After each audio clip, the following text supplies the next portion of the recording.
Hey, Bill here. June 13, about, I don't know, 9:30, whatever. Here's the progress so far. Plans have changed. What you're looking at is I'm downstairs in the basement on the landing here. We're looking at the back side of the stairs on the other side of the wall where the stairs are in the ground floor bedroom. I've run two BX lines, one for the light switch and the other one for a utility outlet. And the plans have changed. I was going to run the light switch and then also rerun or run a new line for the outlet, and the outlet was to be in the wall. But I'll show you in a few seconds why that didn't quite happen. Managed to remember to pick up some nail guards. And the second line here, this one's for the outlet. I managed to snake this one by myself without the help of my mother, though she does enjoy helping me pull wire. She thinks it's pretty cool. And so they both come down here, and I widened up this hole in the planking so that goes into the crawl space under the extension. So the plan here, why I'm showing this, is that I am going to use some of my prodigious amounts of OSB, 3/4 inch OSB scrap wood.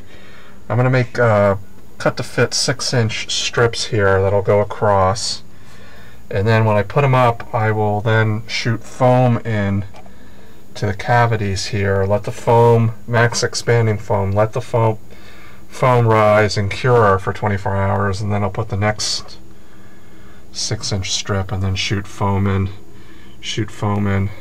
and fill these cavities up. You can always use max expanding foam. You just got to make sure that you got to direct it on at least two axes, I guess, so it expands in the direction you want. And you got to make sure that it has room for the excess to expand out somewhere.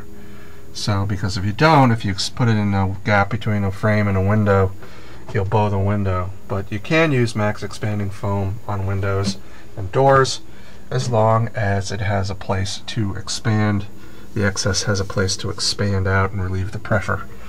So this is this. So in the winter you can really feel the cold coming through here. So I just want to really fill this up, and then put OSB here, and then make shelves like this, the way my dad had it. Here's where my dad made this shelf right here, and it was a little plywood thingy. I think he not cut the concrete out here, and then he put in a 2x3. I'm not sure if it was him or if the people building the house originally, but it sure might have been him. It looks like it was chiseled out, and then a patch here was put in. This looks like a patch, so it might have been like hand pumped in like that. Interesting. Alright, I'll be back in a second. I'll show you my work up in the bedroom. Okay, looking at the landing here, it's kind of dark. Hold on, let me turn on the dining room. So, at the end of every day, I have to vacuum this landing and the steps because I tread my dirt and crap everywhere. So let's see. Let there be light. Look at that. Okay, here's the door and the new light switch. I originally had a single gang box. Today I put in a double gang box, and I put in a utility outlet. This outlet replaces the one that was down there in the floorboard's original wiring, which is scary. So we got a new outlet here. I think the rule of the building code is every 6 feet you're supposed to have an outlet. I think it's just a little bit more than 6 feet, but I hope that they really wouldn't notice. But I got my light switch and the utility outlet, which I immediately used, and I did the patching with the drywall. I immediately used this today with the vacuum cleaner to clean the floor. And so here is, don't know if I caught this on video. I cut a hole, originally the outlet here. I was going to move it up here so it would be just above the level of this dresser here. But I cut the hole, and I had it all. I had the single gang box all mounted, and I discovered, I don't know if you can see it, down here, you can see those 3 studs right there. When this wall was an exterior wall back in the day, I just figured out the other day what this was.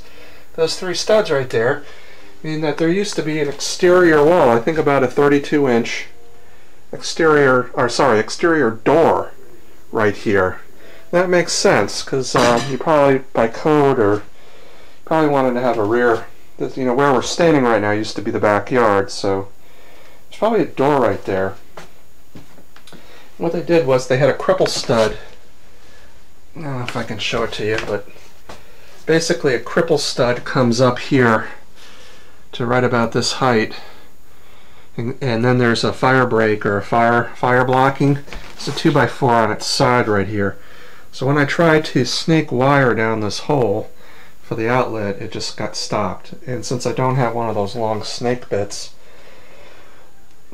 the outlet here, and I thought about the outlet halfway, about 18 inches up, and the outlet in the floorboards, in the toe molding, or whatever you call it, baseboard molding. That really came to a screeching halt, because I just didn't want to open up the wall anymore, and it just became a pain. So started thinking about, in the various cavities coming over to the door, like putting an outlet. Problem is that there's always furniture against this wall, so it always covers up outlets, either if they're in the baseboard or in the wall.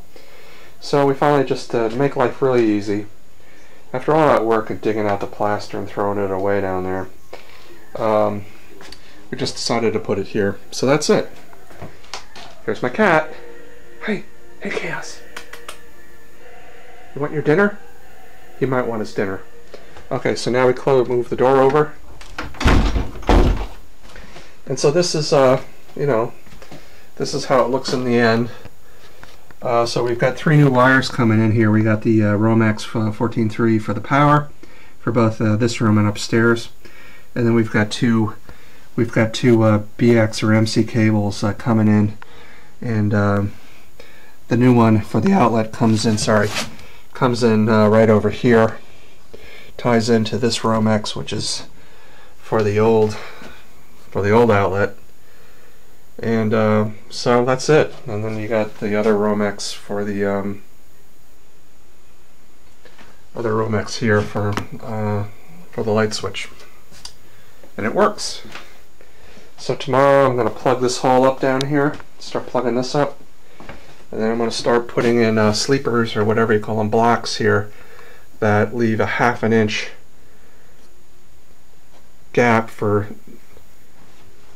so they're back a 1/2 inch from the plane created by the plaster lath, which is anything but coplanar. I just hate plaster lath. So that's what's going on. So I'm gonna custom cut little 1x2s or whatever and then cut the pieces of drywall, and with not, you know, holes for the boxes, and then start buttoning the room up again. Actually, I'm gonna fill this cavity. I'm gonna fill this cavity actually with foam. It's kind of a futile gesture. This room is just an ice box, but at least I can try. Especially fill that cavity down there with foam. Whatever little bit helps, but this room is really just beyond help. Really I need to button it up, and so Mother and I can sand this wall, and then we can just wallpaper it and paint it. So that's what's going on. Mother is soon. Mother and I gotta go and look at paintable wallpaper.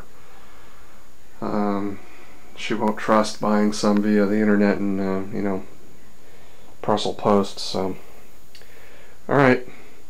So I filled this. Yeah. So I filled this. Filled the outlet here. I cut it, made the hole bigger, and so I could then put a piece of drywall in and screw it, and then the drywall was about 1/8 of an inch below back from the surface of the plaster lath. So this, what you're looking at, is a whole lot of mud, and I have a 12-inch tape knife, so I just, you know, and just building it out. So sand it, build it out, cover it with wallpaper, paint, and you'll never see it. So that's that. See you later.